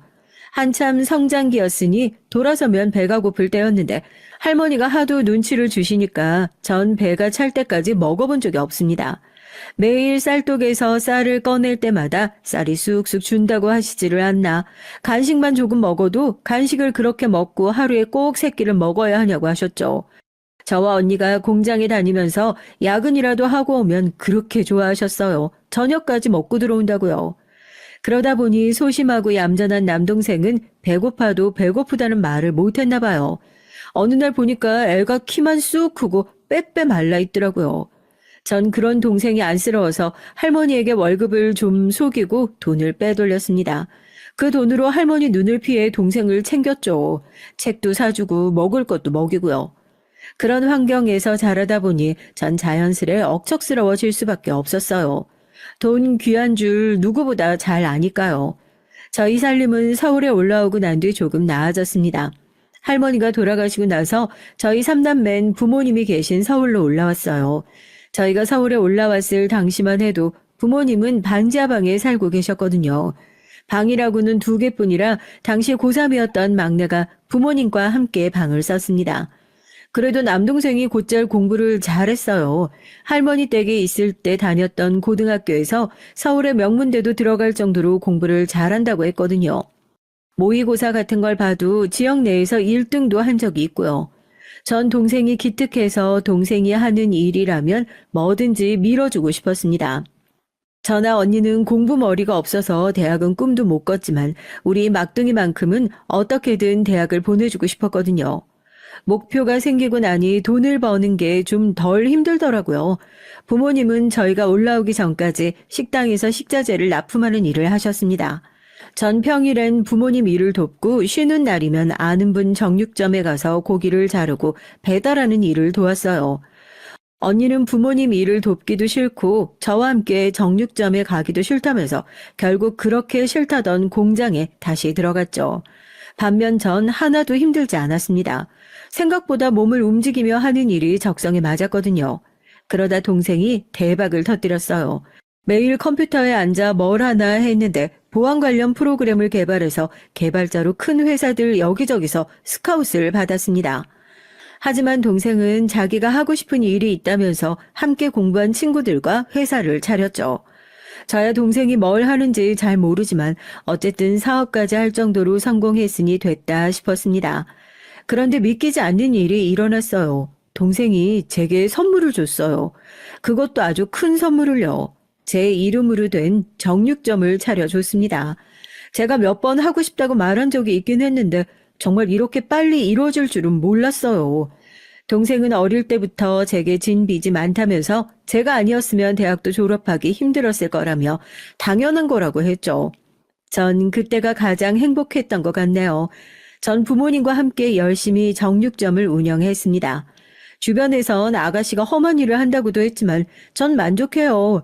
여기서 제 남편도 만났으니까요. 제가 이렇게나 좋아하는 남편에게 한 가지 단점이 있습니다. 바로 가족이었어요. 저희 시댁이요. 남편이 늦게까지 장가를 안 간 이유가 있더라고요. 부모님과 시동생이 하나 있는데 다들 남편 등에 빨대를 꽂고 있더라고요. 남편과 결혼하기 전 부모님께 인사를 하러 갔는데 남편이 저에게 한 얘기가 있어요. 내가 지금까지 결혼 못한 건 우리 부모님 때문이야. 잠깐 만나던 여자들도 대충 얘기만 듣고도 도저히 안 되겠다고 하더라. 난 괜찮으니까 당신도 지금이라도 안 되겠으면 떠나도 돼. 나야 내 부모니까 어쩔 수 없이 참고 산다지만 당신처럼 귀한 사람까지 고생시키고 싶지 않아. 제가 생각한 것보다 남편은 더 힘든 상황이었습니다. 알고 보니 지금까지 남편이 시부모님과 시동생 부부, 거기다가 조카까지 해서 6식구를 혼자 책임지다시피 했더라고요. 사실 연애할 땐 상상도 못했어요. 그렇게 생각할 수밖에 없었던 게 남편 직업이 회계사예요. 남편은 딱 개천에서 용난 케이스입니다.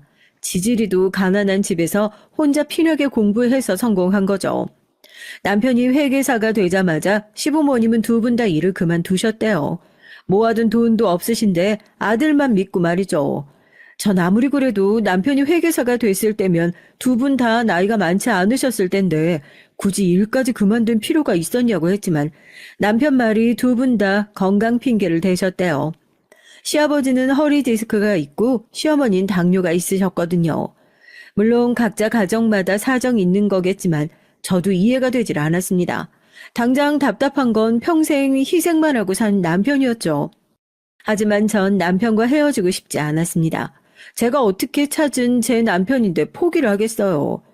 전 남편이 만나던 다른 여자들처럼 도망치고 싶진 않았습니다. 정면으로 승부를 해보기로 했어요. 문제가 있다면 해결해야지 도망가는 건 제 성격과 맞지 않거든요. 그런데 막상 결혼을 하고 보니까 시댁은 생각보다 심각했습니다. 연세 드신 시부모님은 그렇다 치고 젊은 시동생과 동서까지 거의 집에서 놀다시피 하고 있더라고요. 아이까지 있는데도 말이죠. 그렇게 살고 있었으니 시동생과 동서는 제가 결혼하겠다고 인사를 왔을 때 별로 달가워하지 않았어요. 잘하면 평생 물고 늘어진 호구가 사라질 수도 있는 문제니까요. 시동생과 동선 절 보자마자 제 앞에서 얼마나 건방지게 구는지 그 속이 뻔히 보이더라고요. 저와 남편의 결혼을 막으려고요. 시동생과 동선 무슨 면접관이라도 된 것처럼 제 호구 조사를 했습니다.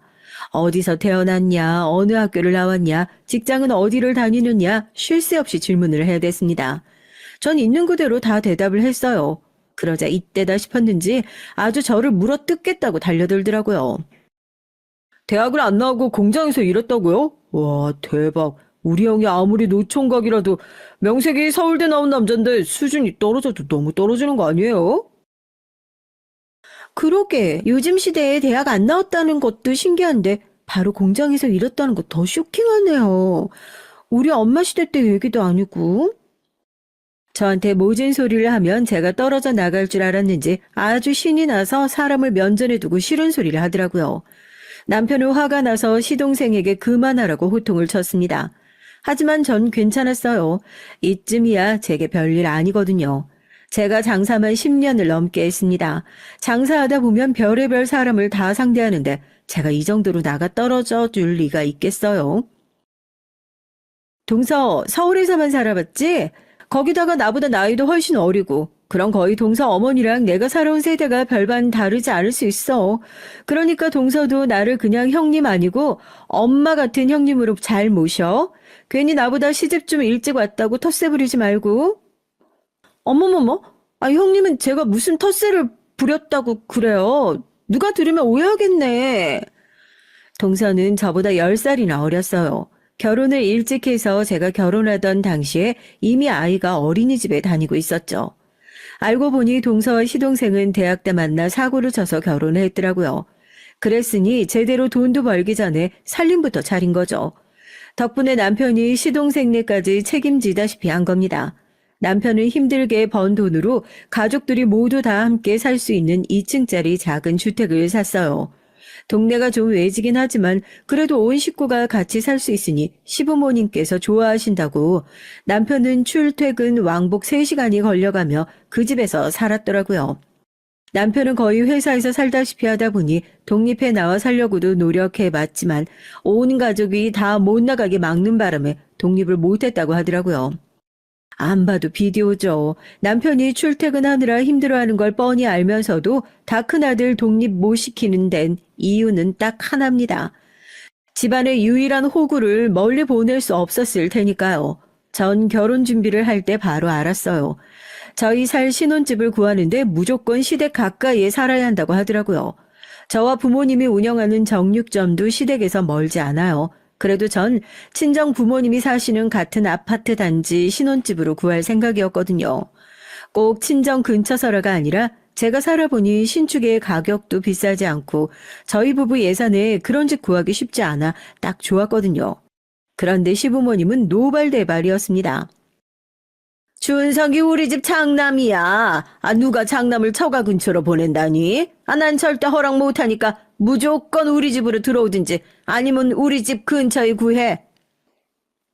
어머니, 처가 근처라 꼭 그쪽으로 가는 건 아니에요. 그쪽의 위치도 좋고 예산에도 맞아서 여러 면에서 고려해보고 결정한 겁니다. 남편은 얼마나 답답한지 한숨까지 쉬더라고요. 전 속이 상해 잠자코 있었습니다. 그런데 그때였어요. 가만히 있으면 반응 갈 걸 시동생이 말도 안 되는 소리를 하더라고요. 형은 이왕 늦은 거 굳이 뭐하러 장가를 간다고 그래? 아, 어차피 그 나이에 애도 안 생길 텐데 그냥 연애들이라 하지. 그 비싼 아파트를 뭐하러 사? 돈 아깝게. 정말 골이 아프다는 게 뭔지 알겠더라고요. 아무리 사회생활은 안 했어도 명색이 대학까지 나와 배웠다는 사람이 저런 멍청한 소리를 하는지 모르겠더라고요. 저희가 벌어서 집을 산다는데 마치 시동생 통장에 있던 돈이 나가는 것처럼 아까워하더라고요. 전 어이가 없어서 시동생을 쏘아봤습니다. 그런데도 시동생은 아랑곳하지 않고 멀쩡한 집 놔두고 왜 새 집 사냐고 투덜거리더라고요. 정말 가족이 되기도 전에 벌써 미운정이 드는 것만 같았죠. 거기다가 더 기가 막혔던 건 시부모님도 똑같다는 겁니다. 그럴 돈 있으면 나 여행이나 좀 보내달라니까. 내가 친구들하고 스페인 순례길 보내달라고 했을 땐 힘들다고 하더니만. 아버지, 허리 디스크 수술 받은 지 얼마 됐다고 순례길이에요. 당장은 안 되고 병원에서 오래 걸어도 된다고 하시면 보내드린다고 했잖아요. 이런 가관도 없었습니다. 이런 상황에 시아버지는 술래길 타령을 하시더라고요. 허리에 복대를 칭칭 감으시고요. 전 애써 말을 아꼈습니다. 제 성질대로 했다간 괜히 남편과 시부모님 사이까지 틀어질 것 같아서요. 아들이 장가를 간다는데 누구 하나 축하해주는 사람이 없고 다들 못 잡아먹어서 안달이더라고요. 남편은 듣다 참기 힘들었는지 그만 좀 하시라고 자기도 이제 40대 중반이라면서 알아서 하겠다고 소리를 지르고 자리를 일어났습니다. 정 끓어오르는 분노를 애써 참고 인사라도 드리고 돌아가려고 주방 안쪽으로 들어갔어요. 그런데 시어머니와 동서가 둘이 궁시렁거리고 있더라고요. 저 여자 분명히 아주버님 직업 보고 달려든 거라니까요. 그게 아니면 저 나이에 굳이 결혼을 왜 해요? 내 아들이지만 정말 이해가 안 된다니까. 지가 뭐가 못나서 정육점에서 고기나 자르는 나이 많은 여자랑 결혼을 하냐고. 도대체 뭐를 보고. 저도 처음 들었을 때 엄청 놀랐다니까요. 지금까지 장가 안 가고 계시길래 눈 엄청 높으신가 했더니만 45 된 아줌마가 뭐래요? 내가 나이는 좀 많아도 어디 가서 아줌마 소리는 아직 안 듣는데 예비 동서가 말을 좀 함부로 하네. 저도 웬만하면 그냥 모른 척 돌아가려고 했는데 도저히 화가 나서 그냥 못 가겠더라고요. 제가 주방 안까지 들어가고 나서야 화들짝 놀란 동선 애써 남편이 연애도 오래 안 했는데 너무 빠르게 결혼을 결정한 것 같아 걱정돼서 한 소리라고 둘러대더라고요. 걱정 마요. 동서 말대로 우리가 나이가 있는데 어머님 아버님께 예쁜 손주 하루라도 더 빨리 낳아드리려면 서둘러야죠. 어머, 그 나이에 자식까지 보시려고요? 저희 아주버님 나이가 40 중반이에요. 너무 욕심 많으신 거 아니에요? 맞아요. 내가 원래 욕심이 좀 많아요. 그래서 앞으로 우리 신랑 돈 관리도 내가 하기로 했어요. 신랑도 제가 하는 게 더 잘할 것 같다고 그러더라고요. 저 나름대로 일종의 선전포고였습니다. 이제 던 제 남편 등에 빨대 꽂지 말라는 경고를 포함해서요. 제 말에 시어머니와 동서의 눈이 동그래졌습니다. 사실 이건 저와 남편이 진작 상의한 내용이에요. 남편이 결혼까지 망설일 정도로 가족들을 버거워하고 힘들어하는 데는 경제적인 이유가 가장 크니까요. 남편은 회계사예요. 아무리 아내라도 남한테 경제권을 넘길 정도로 허술한 사람이 아니죠. 하지만 시댁 식구들과 거리를 두려면 필요한 부분이었습니다. 말처럼 제가 다 관리를 하진 않겠지만 적어도 지금처럼 시댁 식구들이 툭 하면 은행처럼 돈을 요구하는 일을 최대한 방지하기 위해 결정한 부분이었어요. 하지만 이게 노력한다고 되는 게 아니더라고요. 평생 남편에게 의지만 하고 살았던 사람들이라 전혀 달라질 생각이 없었습니다. 오히려 결혼하고 제가 있으니 뒤로 쉬쉬하면서 남편을 조정하려고 들었어요. 저도 남편에게 워낙 많이 들었기 때문에 일일이 상관하고 싶진 않았습니다. 시댁 식구들도 가족들 나름대로 지금까지 살아온 방식이 있는데 제가 왈가왈부하면 싫어하는 게 당연하죠. 다만 정도가 지나칠 땐 저도 가만히 있을 수는 없었습니다. 한 번은 그런 적이 있어요. 시동생과 동선 둘 다 프리랜서입니다. 말이 좋아 프리랜서지 사실 둘 다 노는 날이 더 많았어요. 시동생과 동선 음대를 나왔거든요. 시동생은 작곡을 한다면서 매일 작업실이라고 만들어 놓은 방에 틀어박혀 있고 동서는 바이올린을 전공했다는데 가끔 레슨이 있다고 나가는 거 말곤 특별히 하는 일이 없었죠. 많이 벌든 못 벌든 시동생과 동서 사정이지만 문제는 그런 상황이 저희에게도 피해라는 겁니다. 둘 다 결혼하고 지금까지 내내 시댁에서 함께 사는데도 생활비 한 푼을 안 낸다네요. 전 이해가 안 돼서 남편에게 몇 번이나 물었습니다. 아무리 그래도 아이까지 세 식구가 얹혀 살면서 어떻게 생활비도 안 내고 사냐고요. 시부모님 두 분 다 벌이가 없으신데 그럼 생활을 어떻게 하냐고 물었습니다. 그러자 남편 말이 기가 막혔어요. 남편은 부모님의 전반적인 생활비를 다 책임지고 있어요.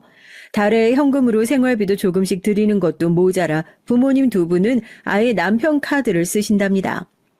이제야 이해가 됐죠. 동서와 시동생이 돈 벌 생각을 왜 안 했는지 말이죠. 동서와 시동생은 철없던 시절에 결혼을 해 아이를 낳고 지금까지 시부모님 신세를 지는 걸 당연하게 생각했어요. 먹는 것부터 입는 거 쓰는 거 몽땅 다 시부모님에게 얹혀서 생활한 겁니다. 결론은 남편 돈으로 5식구가 먹고 산 거였어요. 더 화가 나는 건 가족들의 씀씀이었습니다. 남편은 돈 아깝다고 10년이 넘은 차로 왕복 3시간씩 운전해가며 출퇴근을 해요. 그런데 그렇게 힘들게 번 돈으로 시아버지는 골프를 치시고 시어머니는 매년 해외여행을 가십니다. 그뿐만이 아니에요. 시동생과 동서은 시부모님을 졸라서 툭하면 백화점에 가서 쇼핑을 해대요. 명색이 음악하는 사람들이라 겉으로 보는 게 매우 중요하다면서요. 이제야 남편이 버는 거에 비해 모아놓은 돈이 왜 그렇게 없었는지 이해가 됐습니다. 결혼할 때 신혼집도 거의 다 제 돈으로 산 거나 다름없었거든요. 회계사가 아무리 잘 벌어도 지금까지 6식구를 책임졌으니 그럴만했어요. 저도 도저히 이해가 되질 않아 남편에게 억울하지도 않냐고 물었습니다. 그러자 남편이 해탈한 사람처럼 웃더라고요. 그래, 내가 당신한테 다시 한번 생각해보라고 한 거야. 나한테 많이 실망했지? 남편은 오히려 제게 미안해했어요. 전 남편이 시댁 생활비를 대주고 있다는 게 아깝다기보단 남편이 안쓰러웠습니다. 평생 가장으로 살다시피 하면서 가족들을 부양한 남편이 불쌍했어요. 사실 제가 남편에게 반한 이유가 한 가지 더 있거든요. 남편의 낡은 구두였습니다. 정육점에 와서 항상 좋은 고기를 잔뜩 사서 가는데 구두는 항상 같은 구두였거든요. 오래돼서 색도 바라고 뒤꿈치가 다 낡아 있었죠. 그 모습에 전 가족을 위해 엄청 열심히 일하는 가장이구나 싶었어요. 그 모습이 멋있어 보였고요. 그래서 남편이 결혼 안 한 노총각이라고 했을 때 더 놀란 겁니다. 남편은 제가 뭘 사줄 때마다 그렇게 좋아해요. 누가 물건을 골라서 사준 적이 별로 없대요. 자기도 일만 하느라 뭘 사러 다닐 시간도 없었고요. 전 그런 남편이 안쓰러워서 어딜 가나 남편 물건을 꼭 사다 줍니다. 작은 거라도요. 사소한 걸 사다 줘도 어린아이처럼 좋아해요. 남편의 주변 사람들은 말해도 믿지 못할 겁니다. 남편처럼 돈도 잘 벌고 잘 사는 사람이 자기가 번 돈을 쓸 줄도 모르는 모습을 보면 말이죠. 그러다 결국은 제가 나서야 할 일이 생기고 말았어요. 어느 날이었어요. 시어머니께서 집에 와서 저녁을 먹으라고 해서 남편과 함께 갔습니다. 그런데 상다리가 휘어지게 차려놨더라고요. 전 힘들게 뭘 이렇게 많이 차리셨냐고 했죠. 그러자 시어머니께서 하신다는 말씀이 그 많은 걸 동서가 다 차렸다고 하더라고요. 우리 둘째가 화려하게 생기고 평생 바이올린만 쳐서 살림은 아예 못할 줄 아는데 소음씨가 얼마나 좋은지 몰라. 우리 장남이 옛날부터 둘째가 만든 음식이라면 자다가도 벌떡 일어나서 먹었다니까. 맞아요. 아주버님이 제가 만든 갈비찜 좋아하셔서 잔뜩 했어요. 따로 반찬통에 담아놨으니까 가실 때 꼭 챙겨가세요. 시어머니와 동서의 알랑방귀에 남편은 아주 좋아 죽더라고요. 하지만 전 어딘지 불안했어요. 시부모님이야 항상 남편이라면 떠받드셨지만 동서가 저 정도로 적극적인 건 처음 봤거든요. 그런데 역시나 제 눈은 못 속입니다. 동서는 역시나 꿍꿍이가 있었죠. 남편에게 바라는 게 있었습니다. 상의도 없이 혼자 바이올린 레슨을 전문적으로 할 수 있는 연습실을 알아보고 다녔더라고요. 마침 좋은 자리가 있다면서 계약하고 싶다는 겁니다. 전 애써 모르는 척 동서에게 알아서 계약하면 되지 왜 우리한테 말하냐고 말을 잘라버렸죠. 양심이 있으면 뒷얘기 하지 않겠지 싶어서요. 하지만 그냥 넘어갈 동서가 아니었습니다. 우리 수호 유치원 들어간 거 아시죠? 이제 배울 것도 많고 돈 들어갈 때도 많은데 저희 수입으론 턱도 없어요. 제가 뭐라도 해서 우리 세 식구 살아야죠. 동서는 하소연을 늘어놓았습니다. 언제까지 시댁에 얹혀 살 수는 없으니 본인들도 경제적으로 독립을 하려면 이 방법밖에 없답니다. 그러면서 한다는 말이 너무 당당하게 남편에게 연습실을 계약해달라네요. 보증금이랑 인테리어 비용만 내주면 그 후로는 자기가 어떻게든 해보겠다고요. 동서 말이 너무 당당해서 누가 보면 남편에게 돈이라도 맡겨놓은 줄 알겠더라고요. 전 그게 말이 되는 소리냐고 따졌습니다. 동서 학원 보증금을 왜 우리 남편이 내주냐고요. 제 말 한마디에 시댁 식구들이 아주 똘똘 뭉쳐서 저를 몰아붙이더라고요. 준석이는 세아가 네 남편이기 전에 내 아들이야. 제가 대학 다니고 시험 공부하는 동안 나랑 너희 시아버지가 그 뒷바라지를 다 했는데 이제 와서 이러면 안 되지. 이제 막 시집온 새애기 네가 뭘 한다고 끼어들어? 어? 네가 들어오기 전에 우리 집안엔 엄연한 질서가 있었어. 며느리라는 게 괜한 분란 일으키지 말고 얌전히 있어. 시부모님의 호통에 전 기가 차서 말문이 막혔습니다. 이럴 땐 저를 이방인 취급하더라고요. 억울해서 한마디 하려는데 남편이 제 손을 지그시 잡았습니다. 그러곤 단호하게 말했어요. 재수 씨 말 알아들었어요. 재수 씨 말대로 그 연습실 계약해요. 내가 보증금이랑 공사를 해줄게요. 단 빌려주는 거예요. 재수 씨가 새 식구는 알아서 책임진다고 했으니까 앞으로는 부모님께 손 벌리지 말고 알아서 살아요.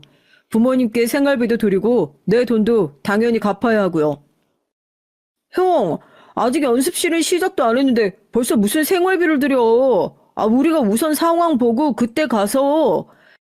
상황은 지금까지도 많이 봐줬어. 안 그래도 얘기하려고 했는데 네 형수 아이 가졌다. 나도 이제 내 처자식 챙기느라 바쁘니까 너희가 알아서 살아. 그리고 아버님 어머님도 카드 한도 조정했어요. 말씀드린 대로 저도 이제 한 가정의 가장이니 지금처럼은 못 도와드려요. 남편의 처음 보는 모습이었습니다. 드디어 남편이 알을 깨고 나왔더라고요. 제가 아이를 가진 게 남편에게도 큰 계기가 된 것 같아요. 남편과 제가 둘 다 나이가 많아서 아이는 기대하지 않았는데 자연 임신이 됐어요. 저와 남편은 안정기에 들어서면 시부모님께 말씀드리려고 했는데 상황이 상황인지라 할 수 없이 일찍 말하게 됐죠. 그래도 시부모님은 너무 좋아하셨습니다. 다행히 저의 임신 소식에 조금 전 동서의 일은 자연스레 잊힌 것 같더라고요. 시아버지도 신이 나서는 남편에게 편한 대로 하라고 하셨습니다. 식구가 하나 더 늘었으니 가족들이 하나로 뭉쳐 허리띠를 졸라야 한다고요.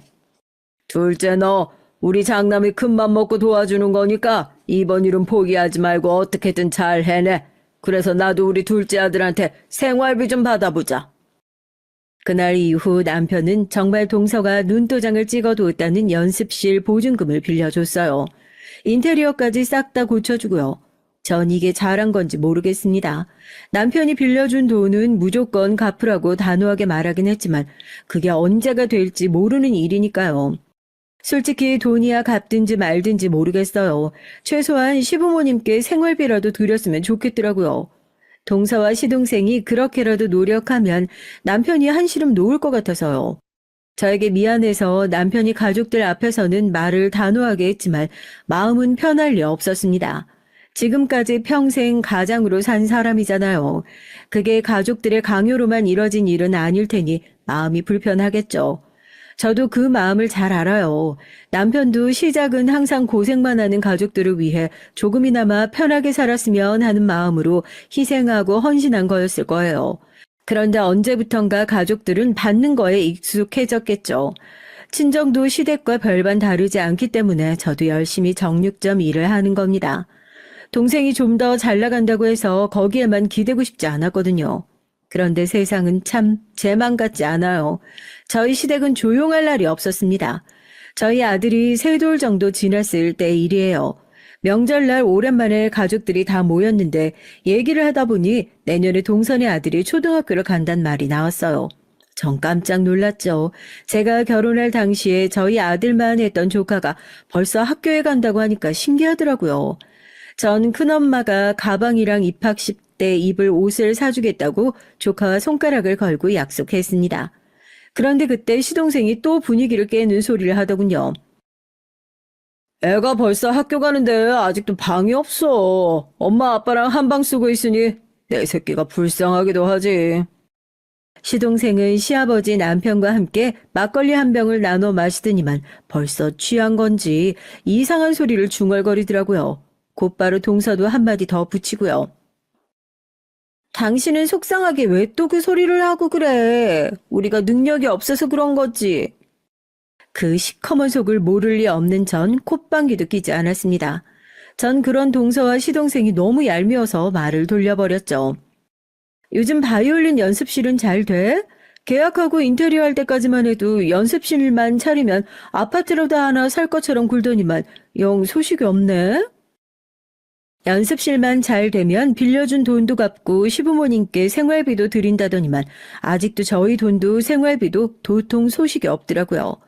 빌린 돈도 못 갚고 시부모님께 생활비도 못 주면서 어디서 아들방 타령인지 기가 막혔습니다. 제 말이 거슬렸는지 동서 표정이 확 바뀌더니 정색을 하더라고요. 이 동네 구린 거 형님도 잘 아시잖아요. 집값도 싸고 사람들 수준이 낮으니까 바이올린 배우겠다는 사람이 도통 없어요. 매달 월세 내느라 아주 죽겠다니까요. 동선 매일 같은 소리였습니다. 월세 내느라 힘들어 죽겠다는 소리를 몇 년째 듣는지 모르겠어요. 시동생도 마찬가지였고요. 애 하나 키우는데 돈이 얼마나 들어가는지 나가서 막노동이라도 뛰어야 하나 고민이라고 하더라고요. 심각한 얼굴을 하고서요. 제가 보기엔 다 연기인 것 같았는데 역시나 착한 남편 눈엔 다르게 보였나 봐요. 동서와 시동생의 하소연을 잠자코 듣고 있던 남편은 시동생이 안쓰러운지 나름 고민을 해서 해결책을 찾아주려고 노력하더라고요. 시댁에 원래 남편이 쓰던 방이 있어요. 큰 방은 아니지만 침대와 책상, 옷장이 들어갈 정도 크기예요.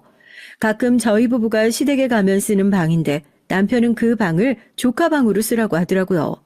침대랑 책상도 입학 선물로 새로 사다 주겠다고요. 전 답답한 남편의 행동에 절로 한숨이 나왔지만 그러려니 했습니다. 사실 결혼해서 나온 지도 오래됐는데 빈방을 그대로 둔 게 저도 생각이 짧았다는 생각이 들기도 했고요. 그런데 동서와 시동생 생각은 그게 아니었어요. 저희가 방을 내주겠다는데도 시큰둥하더니만 갑자기 방에서 웬 봉투를 들고 나오더라고요. 얘기가 나온 김에 좀 들어보랍니다. 전 또 무슨 소리를 하려고 저러나 싶어 의심의 눈초리로 시동생을 바라봤죠. 그런데 시동생이 꺼낸 봉투 안에는 웬 아파트 입주 홍보 전단지가 들어있었습니다. 형, 우리 이 집에서 벌써 10년 가까이 산 거 알지? 이사 올 때도 20년이 넘은 집이라고 했는데 낡아도 너무 낡았어. 내가 이 집 시세에 물어봤더니 요즘 오래된 주택 개조해서 살려는 사람들이 많아서 우리가 살 때보다 좀 올랐더라고. 이 김에 이 집 팔고 여기 새로 짓는 아파트로 들어가는 게 어때? 아주머님, 저희가 먼저 가서 싹 둘러보고 왔는데요. 집이 진짜 잘 빠졌더라고요. 40평대에다가 방이 5개나 있어서 우리한테 딱이에요.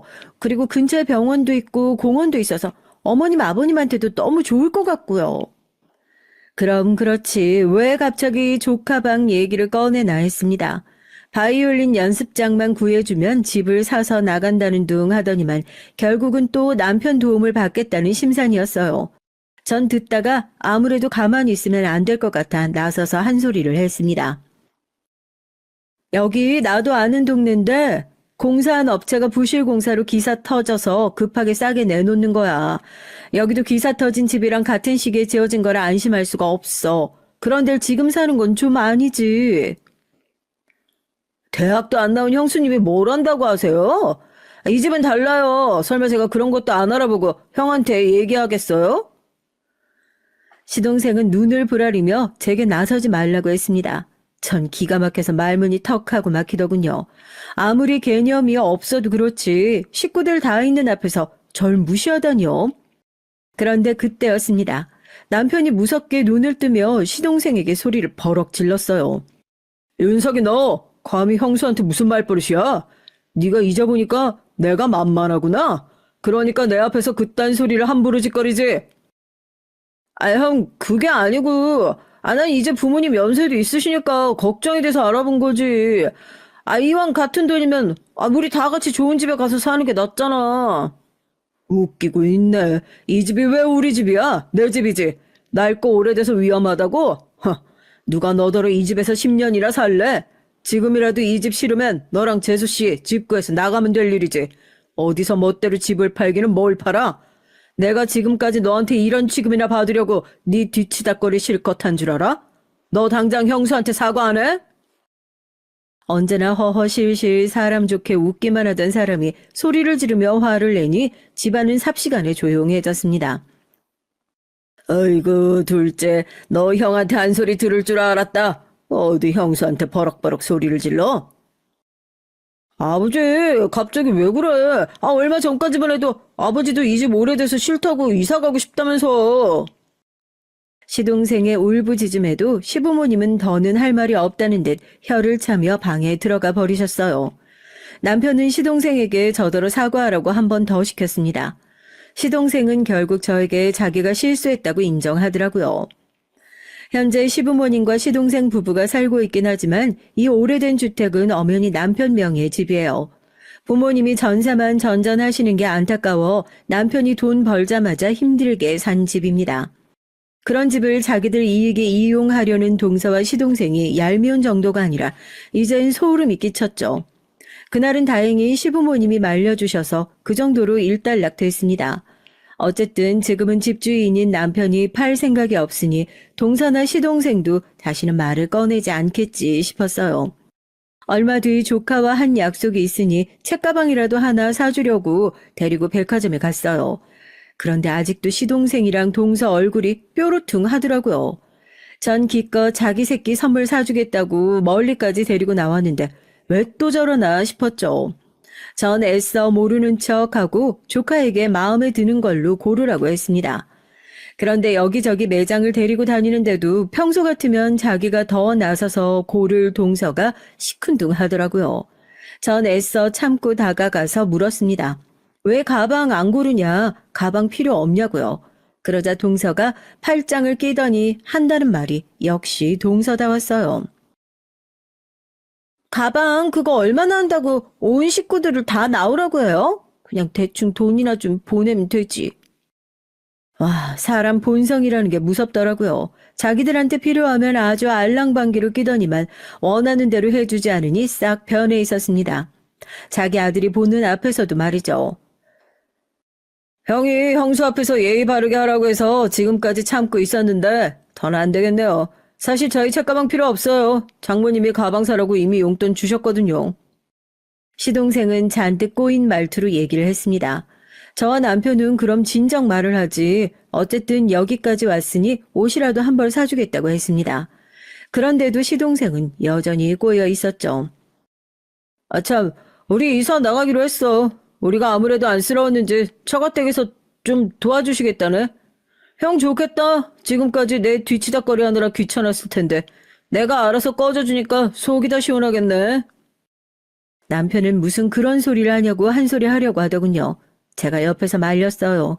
안 그래도 저번 일로 형제끼리 서로 감정이 상해있는데 시동생과 동서가 시댁을 나가는 마당에 서로 얼굴 붉혀봐야 좋을 거 없을 것 같아서요.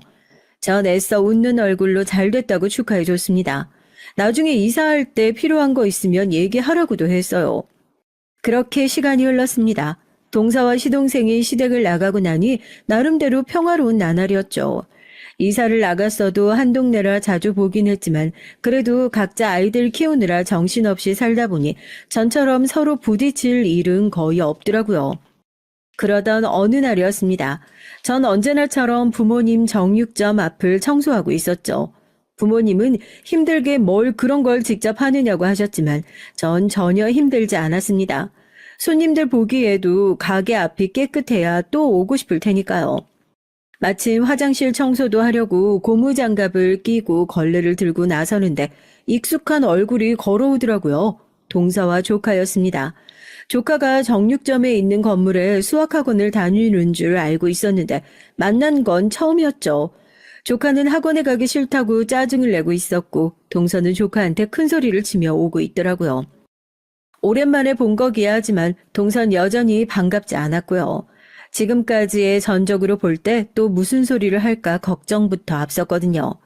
그래도 조카가 옆에 있으니 전 제가 먼저 다가가 반갑게 인사했습니다. 학원 오는 길이냐고요. 그러자 동서가 제 모습을 위아래로 기분 나쁘게 훑어보더라고요. 그러더니 한다는 소리가 말 같지도 않았습니다. 너 자꾸 그렇게 학원 안 간다고 버틸 거야? 너 내가 말했지? 공부도 다 한때라고. 잠깐 힘들다고 포기하면 인생 망치는 거야. 저기 네 큰엄마 좀 봐. 대학도 못 나와서 20대 때 내내 공장 다니더니만 이젠 하다 건물 청소까지 하지 않니?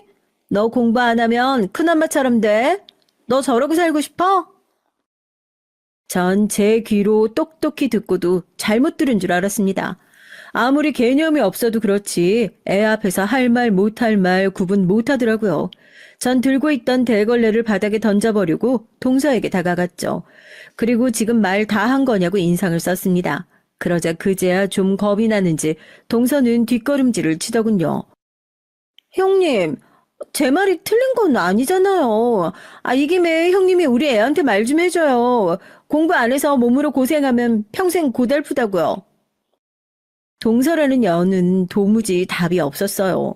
지금까지 그나마 나이도 어리고 나름 가족이라고 생각해서 저도 참아준 건데 이제 저도 참아줄 수가 없더라고요.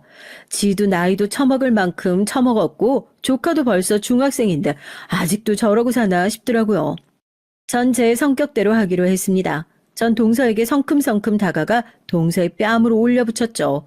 그리고 지금까지 제가 말하지 않았던 진실을 동서에게 얘기했습니다. 야, 이 엄치라고는 없는 년아. 네가 지금까지 내 남편 도움받으면서 산 세월이 얼만데 아직도 정신을 못 차리고 내 앞에서 함부로 떠들어? 내가 공부를 안 해서 평생 고달프게 살아? 웃기고 있네. 모르면 입 다물어. 네가 지금 서 있는 이 8층 건물이 바로 내 건물이라고. 형님, 지금 제 뺨 때린 거예요? 그리고 그게 무슨 말도 안 되는 소리예요. 구라를 쳐도 무슨 그런 구라를? 동서는 뺨을 부여잡으며 제 말을 믿지 않았습니다. 그때 밖에서 나는 소리를 듣고 놀란 부모님이 가게 밖으로 나오셨어요. 내가 지금까지 우리 사위 얼굴 보고 참고 있었는데 해도 너무하는 집구석이구나. 바이올린 학원인가 뭔가 한다고 뜯어간 돈이 얼만데 그런 염치 없는 소리를 해요. 그리고 이 건물 우리 딸 거 맞아요. 왜요? 어머니까지 나와서 얘기를 하니 동서는 혼란스러운지 어쩔 줄 몰라 했습니다. 우리 조카 큰엄마가 소리 질러서 미안. 근데 공부 안 해도 돼. 나 봐봐. 어릴 때 공부 못했어도 열심히 살아서 떡하니 내 건물 샀잖아. 우와, 큰엄마 너무 멋있어요. 엄마 그것 봐. 엄마처럼 평생 바이올린만 치면 뭐해? 매일 비싼 물건만 사대니까. 엄만 큰엄마처럼 건물도 못 샀잖아. 에이, 나 이제 엄마 말 안 들어. 난 나대로 내가 하고 싶은 거 하면서 살 거야. 그러니까 나 오늘 학원 쨘다. 전 조카에게 5만 원을 주면서 나가서 친구들하고 맛있는 거 사 먹으라고 했어요. 그때까지만 해도 동서는 뭔가 잘못됐다는 생각이 드는지 연신 손톱을 뜯고 있더라고요. 궁금한 게 아주 많은 얼굴이네. 내가 말 안 했나? 내 동생이 엄청 유명한 보안 프로그램 회사 대표야. 내가 그 회사 창립할 때부터 투자를 좀 해서 거기 지분자고 거기서 나오는 돈으로 이 건물도 산 거고. 네, 맞습니다. 저도 동생 덕을 봤다면 보고 산 사람이에요. 동생한테 투자한 덕분에 노후 준비가 완벽하게 된 상태였죠. 제 말에 동서는 입을 다물질 못하더군요. 금세 태도를 바꿨습니다. 어머, 정말 형님 속은 모르겠다니까요. 이렇게 좋은 건물을 가지고 계셨으면 왜 지금까지 말 안 하셨어요? 우리가 빈대라도 붙을까봐 말씀 안 하신 거예요? 이 사실 속인 걸 시부모님이 아시면 얼마나 형님한테 실망하시겠어요. 안 되겠다. 지금 바로 말씀드려야지. 동서는 무슨 대단한 약점이라도 잡은 것처럼 시어머니에게 전화를 걸려고 하더라고요. 전 기가 차서 배를 잡고 웃었습니다. 잊어보니 동선 바이올린 치는 것 말곤 세상 돌아가는 걸 전혀 모르는 것 같았어요. 동서, 대학도 나왔단 사람이 무슨 머리가 그렇게 나빠? 어머님, 아버님은 이 건물 내 거인 거 이미 진작부터 알고 계셔. 우리 신랑 회사 그만두고 곧 이 건물로 들어와서 개업할 거라 바로 얼마 전에 말씀드렸거든. 그랬더니 너무 좋아하시더라. 동서도 온 김에 구경하고 가. 지금 2층에 공사 중이거든. 이게 뭐야? 형님이랑 아주버님이 우리한테 어떻게 이럴 수가 있어요? 형님, 그럼 나도 여기 건물에 자리 하나만 줘요. 제가 레슨 열심히 해서 자리 잡으면 그땐 월세 낼게요. 이렇게 좋은 형님 건물이 있는데 제가 왜 남의 건물에 세를 내요? 너무 아깝잖아요. 그렇죠? 웃기고 있네. 내가 동서 이럴 줄 알고 말 안 한 거야. 난 내 남편이랑 달라. 계산을 확실히 하는 사람이고 내 건물 들어오고 싶으면 정당하게 보증금 내고 들어와. 거지같이 빌붙으려고 하지 말고. 근데 그게 가능하겠어? 듣자하니 동서 지금 있는 연습실 월세도 못 내서 보증금 다 까였다며? 그래서 우리 돈이나 갚겠어? 전 제 할 말만 하고 가게로 들어가려고 몸을 돌렸습니다. 그런데 그때 동서는 제 바지가랑이를 잡고 늘어졌어요. 이래저래 다급하겠죠. 지금까지 제 남편을 은행처럼 드나들며 돈만 빼갔지 갚은 적은 한 번도 없었거든요. 전 이젠 상황이 달라졌으니 무조건 다 갚으라고 했습니다. 이젠 시부모님도 더는 동서 편이 아니니까요. 동서는 울고 불고 난리를 쳤지만 전 매몰차게 돌아섰습니다. 장사해야 되니까요. 그날 이후 어떻게 됐냐고요? 여우 같은 동서는 제 건물의 존재를 알자마자 망한 레슨 학원을 정리했어요. 그 후에 제 건물에 다시 시작해 보겠다고 몇 번 말했지만 전 싹 무시해버렸고요.